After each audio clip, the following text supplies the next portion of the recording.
Vocês sabem muito bem, né, que eu não vou dar aqui uma receita de redação para vocês. O que a gente vai fazer hoje é problematizar sobre isso. E é claro, eu vou entregar para vocês um modelo que eu acho interessante.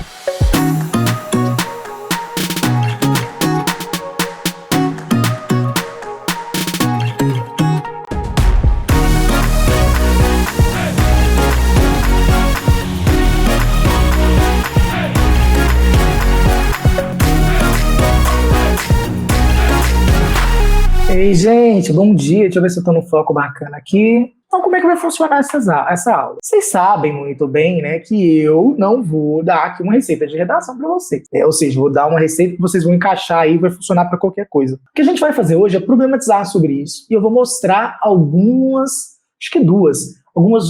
receitas de redação que eu achei na internet. Vou dizer de quem é, porque a pessoa colocou na internet, é porque tem orgulho daquilo, né?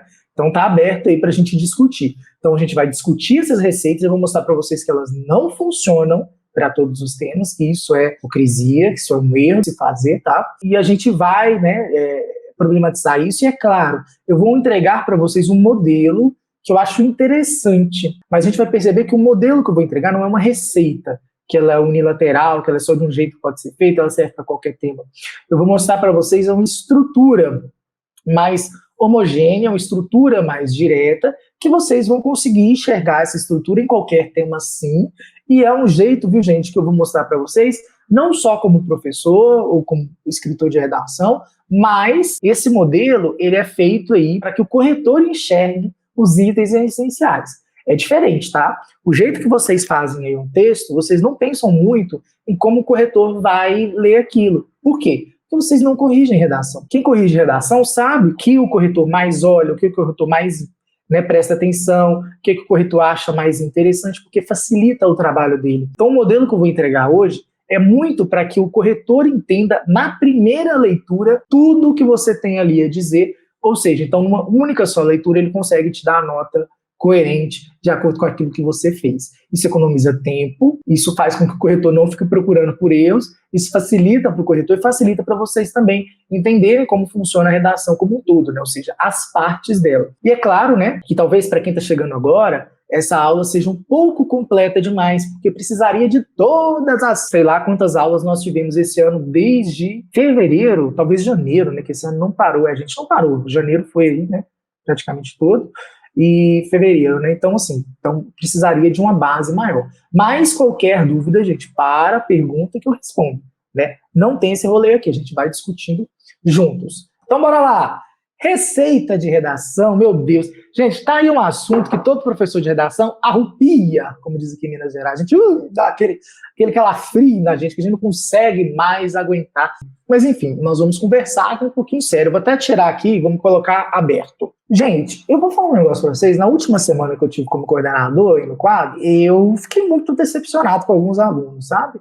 Por quê? Todo esse tempo que eu fiquei 3 anos coordenando o time de correção, eu nunca imaginei que os alunos fizessem mesmo essas coisas. Eu imaginava que, tipo assim, não, deve acontecer e tal. O que aconteceu no último simulado que eu estava encarregado aí das correções de redação? Nós percebemos 3 alunos que fizeram um plágio. Pesquisou, né, essas redações, uma corretora já tinha lido, né, alguma coisa do tipo, e aí a gente foi e percebeu que tinha tido plágio mesmo, com redações prontas de outras plataformas online, né? Elas divulgam redações modelo. E isso foi muito triste para mim, sabe? Foi uma semana que eu fiquei bem baqueado, porque eu sou esse tipo de professor que fica, não, meus alunos não fazem isso, imagine, credo, não é possível que eles vão fazer uma coisa dessa, mesmo eu falando praticamente todas as semanas que é algo que não deve ser feito. E aí a gente acha uma redação praticamente igual a outras redações aí, modelo, que estão na internet. E isso gerou um efeito cascata. Por quê? Porque a gente foi pesquisar mais sobre isso, ou seja, eu fiz uma reunião com os corretores e nós descobrimos mais algumas, né? Só que essas pessoas que fizeram essas redações plagiadas já fazem redações no quadro há 20 redações, 30 redações, e grande parte delas tinham resquício de plágio. E isso, gente, é muito perigoso. Não só porque plágio é crime, tá? Mas também nós vamos entender mais adiante o problema disso. Redações que são muito batidas, que estão aí na internet, a gente deve evitar a todo custo, até sentenças inteiras. Às vezes você pega só uma sentença, mas copia ela integralmente e aquilo é um problema. porque é configurado o plágio. Então a gente precisa tomar muito cuidado com isso. Não é só os professores que estão começando a encasquetar com isso, nós já encasquetamos com isso há muito tempo, mas o que está acontecendo agora é que isso está chamando mais atenção ainda. Existe, gente, um algoritmo aí que consegue verificar plágio, e o INEP está com ele na mão. Então é muito importante a gente tomar cuidado com isso, porque, é claro, ninguém quer que vocês tenham a redação zerada no dia do Enem, por exemplo, né? Então a gente precisa tomar muito cuidado com isso. E essas redações que são muito famosas é um problema. O Arthur perguntou, usar molde de redação é plágio? Sim, é plágio. Se você usar a receita que está lá, às vezes 2 sentenças, 1 sentença já configura um traço de plágio. Então a gente tem que tomar muito cuidado com isso, principalmente se for redação inteira, gente. Meu Deus, e aí o que a gente fez? Nós zeramos todas as redações plagiadas do simulado e conversamos com os alunos, né? Porque é algo que eu não quero que aconteça novamente. Estou falando aqui para vocês ao vivo, porque vocês são as pessoas que acompanham mais aqui redação, né? E isso não faz parte da minha filosofia de ensino, e eu imagino que nem a de vocês de aprendizado. Então tomem muito cuidado com isso, e agora a gente vai problematizar um pouquinho sobre essas receitas, tá? Bora ver um modelo de redação, gente? Primeiro, vocês vão analisar nesse primeiro momento para a gente tentar identificar se está tudo certo. Na obra Utopia, do escritor... Olha, gente, vê se isso aqui não está mais batido que bolo na mão.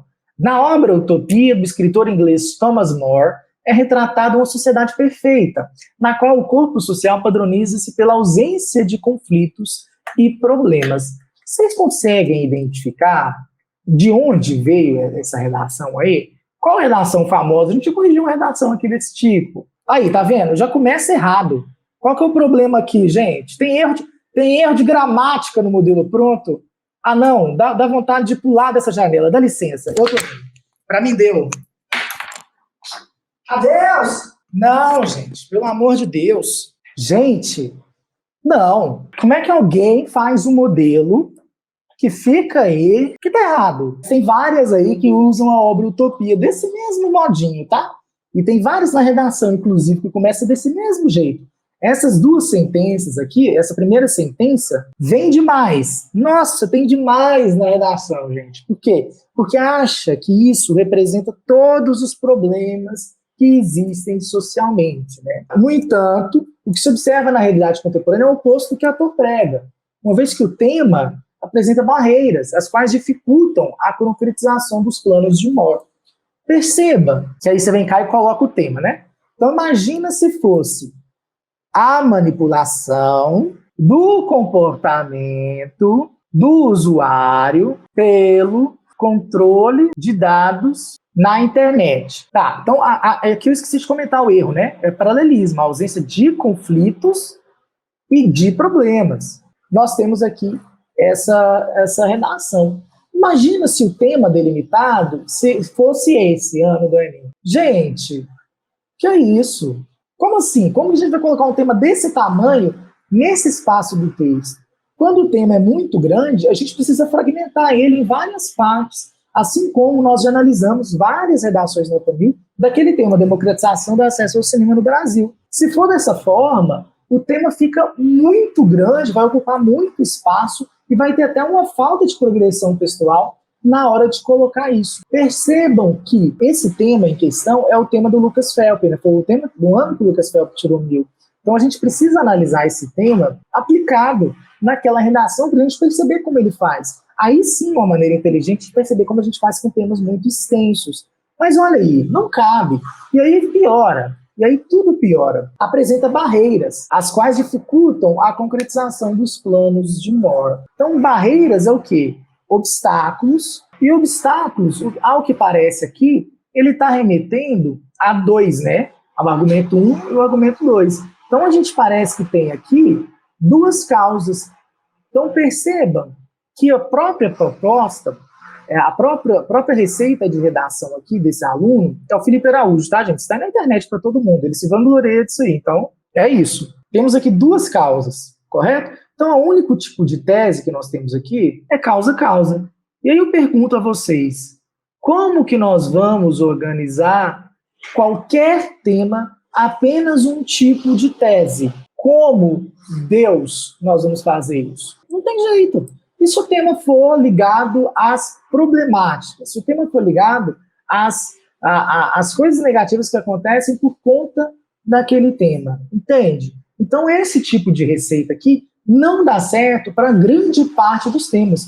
Pode ser que dê certo para alguns temas? Olha, gente, com toda certeza, algum tema ou outro, isso pode sim funcionar. Não vou ser hipócrita também dizer que isso não vai funcionar. Mas não, obviamente, para todos. Então, a gente tem que tomar muito cuidado com isso. Lembrem-se, nós precisamos estudar todos os tipos de tese, todas as estratégias argumentativas, porque assim a gente está, de fato, preparado para todos os temas, porque a gente precisa analisar os textos motivadores para entender quais são os argumentos. E para a gente escolher esses argumentos mais contundentes, a gente precisa pensar antes disso, né, no qual tipo de tese, qual estratégia argumentativa que a banca está pedindo para a gente. Se a banca não estiver pedindo para a gente causa, a gente está indo contrário ao direcionamento dos textos motivadores, e isso é grande parte dos erros cometidos por vocês, porque a argumentação fica fraca, mesmo que esteja de acordo com o tema, a gente não conseguiu interpretar a proposta. Não conseguindo interpretar a proposta, a gente perde aí em argumentação, sim, dependendo do que a gente fizer, porque a gente sempre vai ter problemas aí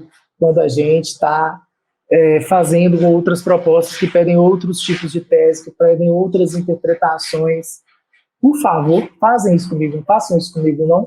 Eu até tremi aqui agora. Então vamos lá. Então vocês percebem aí vários problemas, né, desse modelo pronto aí. Não vou ler todo, vou ler só a introdução, porque a introdução, como vocês sabem, é um resumo, né, de tudo que está acontecendo aí no texto. Mas percebam que o espaço aqui para o tema não contempla o tamanho do tema, isso não ficaria bom, ficaria forçado, e o corretor saberia ali naquele momento que isso aí é uma redação copiada por conta desse pequeno espaço para o tema. Quando o tema é muito grande, a gente precisa, de fato, fragmentar ele aí ao longo da introdução. Percebemos também que a redação traz a questão da barreira, que é o obstáculo, e puxa para causa, que é um problema, beleza? Ô, gente, pelo que eu lembro, essa vírgula aqui não tem também não, tá? Quando a gente usa tanto quanto, a gente não coloca essa vírgula. Então, tanto, quanto, Então, essa vírgula aqui também não existe. Então, temos dois erros aí, de ter dois erros gramaticais. Mas eu estou falando isso da minha cabeça. Mas eu imagino que é isso mesmo. Depois alguém pesquisa aí a vírgula para tanto e quanto. Eu acho que só quando tiver deslocado que pode, ou quando tiver subtendido isso, tá? Então, o paralelismo mantém-se, né? Mas aqui essa vírgula não existe. Então, ou seja, na introdução, quase perdeu aí já 40 pontos na competência 2. Na competência 1, perdão. Diante disso, torna-se fundamental a discussão desses aspectos a fim do pleno desenvolvimento da sociedade. Essa vírgula aqui também não precisa dela, não. Mas essa eu acho que não está errada, não. Acho que essa é facultativa. Caso de vírgula, a gente precisa sempre pesquisar, viu, gente, que é muito, muito caso. Então é isso, gente. Então percebam que não rolou. Opa, tudo bem? Aqui é o Balt. Você está assistindo o resumo de uma mentoria maravilhosa que acontece aqui no quadro. Essa mentoria tem o interesse, né, de melhorar o processo de aprendizagem de uma disciplina muito importante, como a redação. Então, o que eu aconselho para você? Aconselho que você fique atento ou fique atenta nos horários que essa mentoria acontece ao vivo, para você poder conversar comigo e poder, é claro, tirar suas dúvidas. Bom vídeo! Outro modelo, promulgada também do Felipe Araújo, tá? Promulgada pela ONU em 1948, a Declaração Universal dos Direitos Humanos garante a todos os indivíduos o direito a eixo social, a segurança, tá? E aí você coloca aqui o eixo, né? Só que essa frase aqui só vai funcionar para palavras femininas. Então, se fosse direito ao trabalho, por exemplo, ou transporte, que está aqui, vamos colocar transporte, já estaria um erro, beleza? Cuidado. E ao bem-estar social. Ah, que ótimo, né? Conquanto, aí coloca a manipulação do comportamento do usuário pelo controle de dados na internet possibilita se parcela de população discute esse direito universal na prática. Não encaixa. Dependendo do tema, isso aqui não encaixa. Gente, toda redação é diferente. Nossa, tá dando até palpitação aqui em mim, gente. Ó, já tem um erro ali, o tema não encaixa, fica muito forçado, dá para ver que tá colocado numa caixinha, dá para ver nitidamente essa parcela da população desse direito universal na prática. Nessa perspectiva, esses desafios devem ser superados de imediato para que a sociedade integrada seja alcançada. Pai eterno, inefutável, Deus infalível, Criador do universo. Gente, o que tem?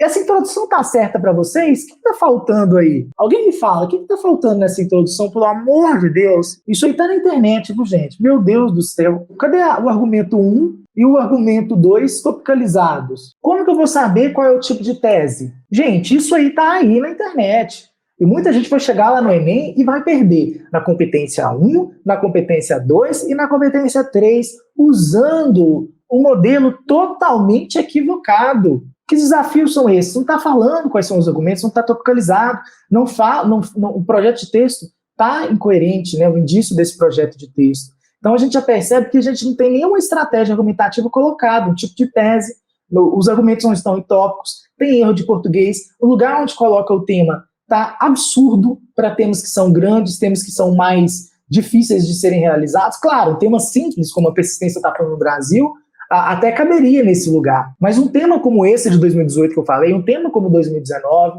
um tema como 2020, não caberia nesses modelos. Percebam que os temas estão mais extensos e mais complexos ao longo dos anos, justamente, gente, para ficar mais difícil para vocês. Então, assim, muito cuidado com esse modelo, que, pelo amor de Deus, é da mesma pessoa, tá? Do Felipe Araújo, totalmente equivocado. Nessa perspectiva, desafios precisam ser superados de imediato para que a sociedade integrada seja alcançada. O fechamento tá legal, esse fechamento acho que até tá bacana, mas o restante, gente, meu Deus. E isso porque eu nem trouxe o restante da redação para vocês, porque não iria dar tempo. A única coisa que essa intro serve é evitar.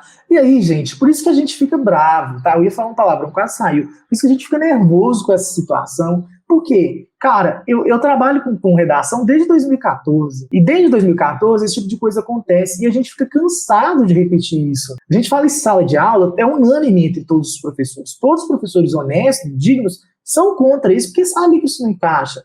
Aí chega um youtuber, sabe, que tira 1000, beleza, boa, parabéns. Eu não consegui tirar 1000, de fato, ele tem esse argumento contra mim. Tirei 1000 apenas contra um corretor. Mas a redação dele não está perfeita. Foi mais um erro da banca do que, de fato, competência de muitas dessas pessoas, sabe? A gente fica muito nervoso com isso, porque essa galera tá ganhando dinheiro com isso. Tá lá ganhando audiência, views no YouTube, por conta de quê? De desespero. Muitos alunos têm desespero, ou muitos alunos também têm preguiça, e muitos alunos têm um déficit muito grande de educação, porque não tem condição. Então, caem nesses modelos para economizar tempo e aprimorar e ter uma chance maior. Mas percebam, o tanto que é desesperador uma pessoa lucrar com um modelo porco de introdução dessa. O aluno copia, sabe, gasta tempo decorando isso, chega lá no dia do Enem e se excrepa, sabe, se leva na cara. E aí depois ainda vai falar, não é culpa da pessoa que fez o modelo, eu que não soube nem copiar. Então, assim, é um problema muito grande. Por favor, conto com vocês todos para a gente evitar esse tipo de coisa, tá? Então, vamos sempre buscar autonomia nossa, para a gente evitar esses modelos, porque percebam, eles estão equivocados. Todos eles, tá? Inclusive, gente, o ano passado eu fiz um desafio. Falei assim, ó, quem tiver modelo de redação pronto aí, vem comigo. Eu vou dar 3 temas, vocês vão fazer 3 redações nesse modelo pronto. Cada redação dessa que você fizer vai passar por 3 corretores, beleza? Eu vou indicar 3 corretores. Se vocês atingirem 921 mais em todas essas redações por todos os corretores, ou pelo menos aquela margem de subjetividade fazendo o traço, eu dava R$1.000. Eu falei isso. Me pergunta, joguei na internet. Nenhum desses youtubers aí quiseram, ninguém me respondeu. Tá, eu não tenho alcance, talvez eles nem ficaram sabendo. Mas vários alunos que utilizam esses modelos aí também não me procuraram. Por quê? Sabem que no fundo isso está errado, sabem que no fundo isso não funciona. Então, assim, eu faria 3 propostas, cada redação dessas 3 propostas seria corrigida por 3 corretores, e se tirasse 920 mais nessas 3, ganhava R$1.000. Eu acho um dinheiro fácil para quem tem a fórmula perfeita aí para atingir os 920 mais, não é? Mas ninguém veio.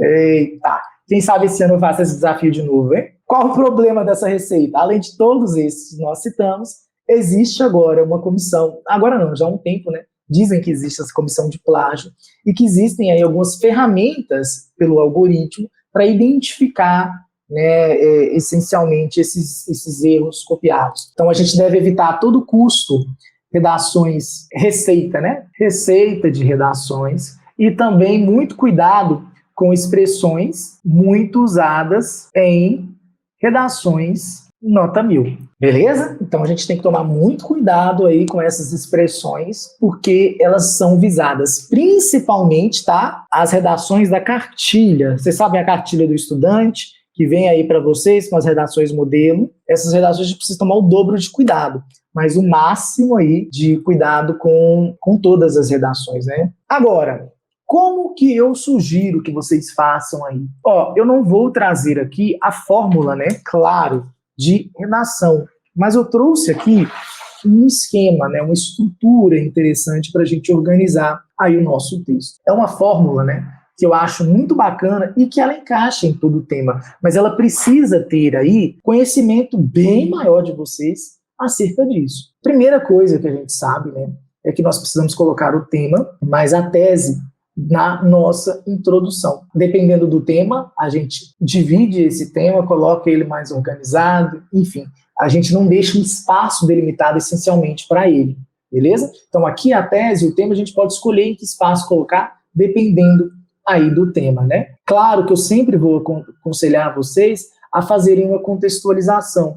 Essa contextualização aqui, ela pode ser por alusão histórica, por um livro, por um repertório, enfim, um repertório que vocês curtam, às vezes até a Constituição Federal, Declaração dos Direitos Humanos, não tem problema, desde que encaixe no tema, desde que encaixe ali naquilo que você está propondo a fazer, entendeu? Então a gente tem que tomar cuidado com isso.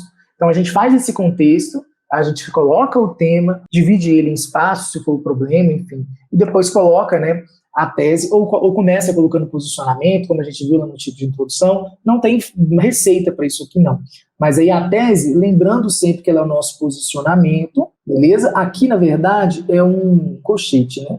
E esse posicionamento ele é feito por meio de modelizadores discursivos, nós já estudamos sobre isso, mas a estratégia argumentativa topicalizada. E essa estratégia argumentativa topicalizada é o A1 mais o A2 em tópicos. Aqui também, na introdução, é bacana a gente fazer um fechamento, que pode ser, no caso do Enem, viu, gente, aqui, o indício da proposta, que é como se fosse assim, né? Assim, medidas precisam ser tomadas para mitigar essa problemática, enfim, alguma coisa nesse sentido. Muitas pessoas, na hora desse indício da proposta, entregam até qual agente que vão utilizar. Ou seja, o MEC precisa tomar providências para isso, alguma coisa nesse sentido, não tem problema não. Então a gente coloca isso aqui e entendam que o IT aqui, ele vai variar de acordo com a estratégia argumentativa. Se for causa e consequência, o A1 vai ser a causa, o A2 vai ser a consequência. Se for estratégia de contraste, o A1 vai ser a importância de algo naquele tema, e o A2, o contraste, né, dizendo que aquilo não acontece, trazendo aí a contradição para a argumentação, fazendo essa espécie de contra-argumentação.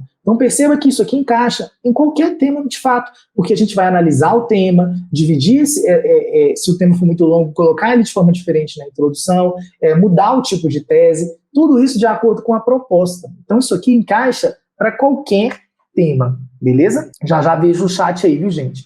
No desenvolvimento, como vocês sabem, né, a gente divide em dois, e que é que eu aconselho fazer aqui. Começar com o tópico frasal. O que é o tópico frasal? Que é trazer aí a ideia central do seu parágrafo, que ela tem que estar ligada com o argumento. Então você traz aí o argumento já, depois de desenvolver esse argumento, a gente traz o repertório, que aqui também é, de certa maneira, facultativo, e aí depois a gente faz o fechamento desse parágrafo. Então perceba que esse fechamento, ele pode trazer, inclusive, a junção do repertório com o argumento, reiterando por que a gente usou esse repertório para falar sobre esse argumento. Assim, a gente relaciona o repertório ao argumento de maneira direta e expressa no nosso texto, que isso é uma obrigação. Pelo menos um repertório que a gente utilize no nosso texto, ele precisa estar relacionado diretamente com aquilo que a gente está falando. Então, a gente precisa colocar isso expresso, escrito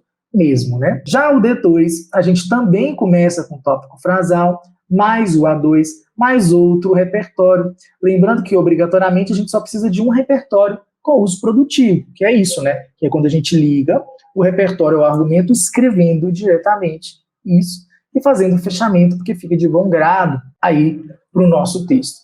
Beleza? Então, a gente faz dessa forma e se encaixa para qualquer tema. Ah, Malte, mas a redação do FELP, ele começa com repertório no D1, ou sei lá, o Cicrano, vai lá, começa com repertório depois que ele traz o tópico frasal. não tem problema. Mas saiba que para a competência 3, o corretor procura seu tópico frasal. Então faz muito mais sentido que ele esteja no início do seu desenvolvimento. Por exemplo, da forma que eu vou dizer agora. Vamos supor que o argumento 1 seja desigualdade social. Então a gente começa o D1 assim. Nesse sentido, é preciso observar que a problemática em questão tem origem na disparidade econômica brasileira. Pronto, essa primeira sentença sua é o tópico frasal, mais aí esse argumento. Só que aí no próximo período, a gente vai precisar aprofundar isso, né? Falar assim, sob esse viés, a desigualdade social, ela é forte no Brasil devido a várias coisas que aconteceram na história brasileira, como, por exemplo, a colonização. A colonização brasileira foi isso, não sei o que. Aí a gente desenvolve o repertório. Aí depois como que a gente fecha isso? No último período. Por isso é importante analisar a historicidade brasileira colonial para entender como é prejudicial essa situação no Brasil contemporâneo. Nesse sentido, estou criando aqui. Assim a gente fecha esse parágrafo. É a mesma coisa, a gente faz com o D2, só que a gente começa com o tópico frasal, dando a ideia do próximo argumento, que seria aí, sei lá, se for consequência, uma outra consequência do tema. Beleza? Já na conclusão, preciso nem dizer, né? Aqui na conclusão, a gente vai trazer o seguinte: a gente reitera a tese e o tema, lembrando que a tese aqui é o posicionamento mais, tá, o A1 mais o A2, para a gente fazer esse fechamento. Depois, no caso, né, quem for fazer Enem aí, esse fechamento aqui é substituído pela proposta de intervenção. E quem não tiver esse fechamento aí voltado para outra banca, quem não for fazer uma proposta de intervenção, essa pessoa vai precisar utilizar de outras formas, como a gente já viu aqui em alguns momentos, né? A gente já trabalhou isso na aula de conclusão aí de vocês, nas aulas teóricas, né? Que é por solução, constatação, resumo, enfim, uma série de outras coisas. Beleza? A Alexia falou assim, prof, é bom colocar 2 argumentos nos parágrafos de desenvolvimento? Não gosto, eu prefiro um argumento por parágrafo, tá? Existe a possibilidade de colocar causa e consequência no D1, causa e consequência no D2. Assim a gente teria mais ou menos 4 argumentos por texto, mas eu não gosto, porque fica um espaço muito pequeno para desenvolver isso com repertório. Então eu não aconselho. Um argumento por parágrafo fica mais fluido. Igual eu falei para vocês, isso aqui é um esquema que dá certo para toda a redação se vocês tiverem conhecimento de todos os tipos de tese, tiverem bagagem cultural para ter, né, pelo menos 2 repertórios por texto. Então, isso aqui, vocês precisam contar muito com isso e também terem trabalhado muito, escrito muitas redações aí ao longo do tempo para identificar essa autoria, isso tudo que eu estou falando. Mas é um modelo que funciona porque o corretor vai olhar tudo isso que eu estou falando com vocês. Ele vai olhar tema, ele vai olhar a tese, ele vai olhar o it, ele vai olhar o tópico frasal, ele vai olhar essa retomada, tudo isso ele vai olhar. Então, se vocês fizerem dessa forma, vai ficar claro, mais claro para ele. Mas isso não quer dizer que seja a única forma de escrever um texto. Como eu disse, tem pessoas que começam um D1 com repertório, depois fazem essa ligação, depois apresentam o tópico frasal. Mas eu não aconselho muito, não. Essa é a forma que eu mais curto. Beleza, gente? Então era isso que a gente tinha para conversar hoje. Vocês gostaram da aula? Coloquem hashtag ValeuBalt se vocês curtiram a aula e aprenderam alguma coisa aqui. Por favor, fica aqui mais uma vez o meu pedido para vocês de evitarem esses modelos prontos que eu passei para vocês de receita de redação. Como vocês perceberam, muitos deles têm problema de paralelismo, problema de uso de vírgula, está faltando até argumento, né? Está faltando coisas que são essenciais para se ter numa introdução. Então, por favor, muito cuidado com esses modelos e desenvolvam aí um modelo, né, que esteja de acordo com todos os tipos de tese, com todos os tipos de tema, que seja flexível, mas que vocês tenham ali alguma forma de autoria, como, por exemplo, o uso de conectivo, vou usar esse, para fazer o fechamento eu vou escrever essa frase, para começar meu texto eu vou fazer assim, que isso mostra uma autoria sua, mas que não traz isso de outros escritores,